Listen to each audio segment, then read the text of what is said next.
Okay.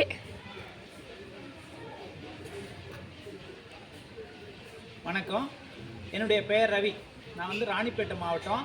நான் 2004 teacher training முடிக்கிறேன். என் கூட படிக்கிறவங்களுக்கு ஒரு சில மாவட்டத்தில் அப்பயே மாவட்ட பதிப்பில் வேலை கிடச்சி போகுது.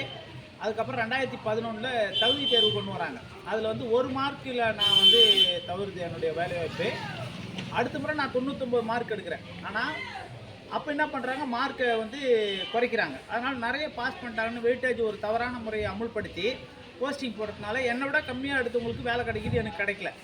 சரிங்களா?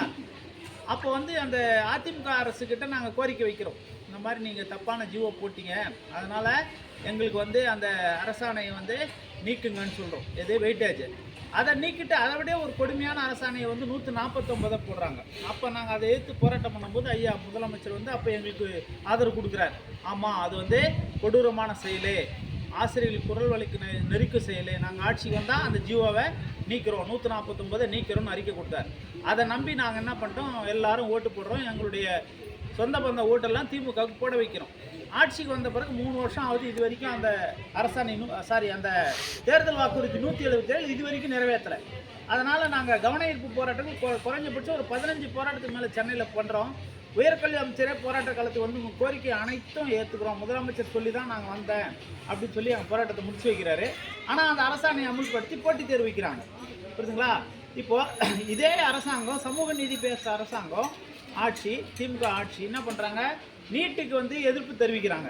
அதனால் வந்து மாணவர்கள் பாதிக்கிறாங்க. ஆனால் எங்களுக்கு கொடுத்த வாக்குறுதி நிறைவேற்றாமல் திருப்பி போட்டித் தேர்வு வைக்கிறாங்க. நாங்கள் இது குறித்து எவ்வளவோ நாங்கள் போராட்டம் பண்ணியும் ஒரு முதலமைச்சரை நாங்கள் பார்க்கவே முடியல. ஆனால் நான் எளிமையான முதலமைச்சர், யார் வேணுனாலும் என்னை வந்து பார்க்கலாம், கோரிக்கை வைக்கலாம்னு சொன்னார். ஆனால் இது வரைக்கும் எங்களால் முதலமைச்சரை பார்க்க முடியல. எங்கள் கோரிக்கையை நிறைவேற்றும் கேட்டு ஒரு போராட்டம் பண்ணுறதுக்கு கூட எங்களுக்கு அனுமதி கொடுக்க மாட்டாங்க. இதே அவங்களுடைய மகன் விளையாட்டுத்துறை அமைச்சர் ஸ்டாலின் அவர்கள் வந்து நீட்டை எதிர்த்து தெருவில் இறங்கி போராடலாம் வாங்க அப்படின்னு உண்ணாவிரதம் உட்கார்றாரு வள்ளூர் கோட்டத்தில். ஆனால் அதுக்கு கூட எங்களுக்கு அனுமதி கொடுக்க மாட்டாங்க. கேட்டால் சமூக நீதி ஆட்சின்றாங்க. அதனால தான் நாங்கள் எங்களுக்கு கோரிக்கை நிறைவேற்றலை. புரியுதுங்களா? இது வரைக்கும் ஏதோ ஒரு 20% கோரிக்கை நிறைவேற்றினாங்களா இல்லைன்னு தெரியல. ஆனால் 97% வாக்குறுதி நிறைவேற்றிட்டுன்றாங்க. அப்போ எங்கள் வாக்குறுதி என்னாச்சு? நாங்கள் ஏன் இறங்கி தெருவில் இறங்கி போராடுறோம்?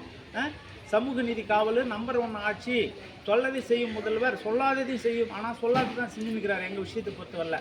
இது வரைக்கும் எங்களுடைய விஷயம் அவர் காதுக்கு போச்சா இல்லையான்னு தெரியல.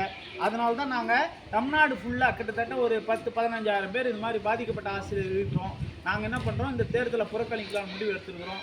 எங்களுக்கு கொடுத்த வாக்குறுதியை நிறைவேற்றி விட்டு எங்ககிட்ட வந்து வாக்கு கேளுங்கன்னு சொல்லிட்டு நாங்கள் எல்லா வீட்டு முன்னாடி இந்த மாதிரி வந்து பேனர் வச்சுருக்கிறோம். புரியுதுங்களா? இப்போது முதலமைச்சர் ஒரு குறைஞ்சபட்சம், ஏன்னா இப்போ தேர்தல் அறிவிச்சிட்டாங்க, இப்போ ஒன்றும் பண்ண முடியாதுன்னு சொல்லுவார். ஆனால் அரசாணை அந்த 149 நீக்கிறேன்னு சொல்லினா ஒரு அறிவிப்பு கொடுத்தா அந்த அரசாணையை நீக்கலாம்.